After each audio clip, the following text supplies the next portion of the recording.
Eh bien, salutations à tout le monde. On va continuer les cours avec les numéros ordinaux.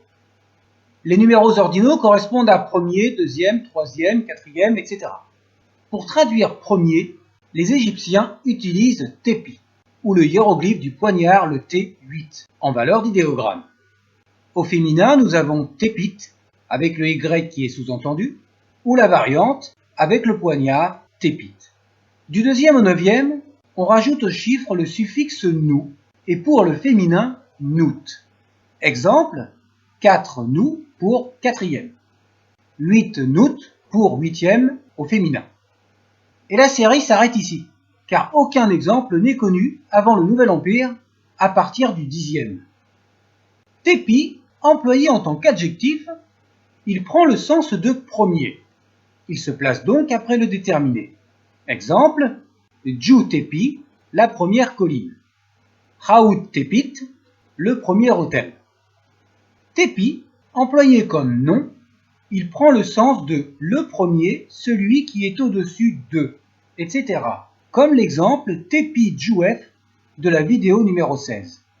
De même pour Renti, ayant le même sens dans l'exemple Renti Imentiu de la même vidéo, et au féminin nous avons aussi Rentit.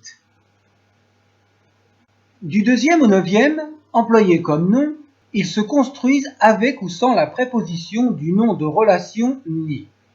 Exemple, 3 nous ni remech, le troisième des hommes. Littéralement, le troisième de la catégorie homme. Voir la vidéo précédente.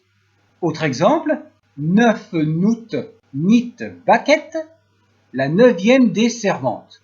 Littéralement, la neuvième de la catégorie servante. Employés en tant qu'adjectif, ils suivent globalement le même sens. Reprenons les mêmes noms. Remech 3 nous, le troisième homme, ou le troisième des hommes. Baquette 9 nout, la neuvième servante, ou la neuvième des servantes. C'est uniquement la syntaxe qui permet de différencier le nom de l'adjectif. La seule différence qui soit notable, c'est le fait de l'écrire en chiffres ou en lettres dans notre français, et en l'occurrence dans cette leçon. On pourrait même traduire par l'homme numéro 3 ou la servante numéro 9. Seul le contexte permettra une traduction adaptée. Enfin, il existe 7 nous, ou les variantes, du chiffre 2 et du suffixe nous, avec le chiffre 2 qui sert de déterminatif supplémentaire à l'homme assis, que l'on traduit par le second, le compagnon, le semblable, l'égal. Exemple. Metchen, sen nuni imeng her reshut.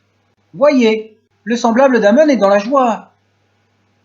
Pour la prochaine leçon, nous expliquerons les divisions du temps et comment lire une date.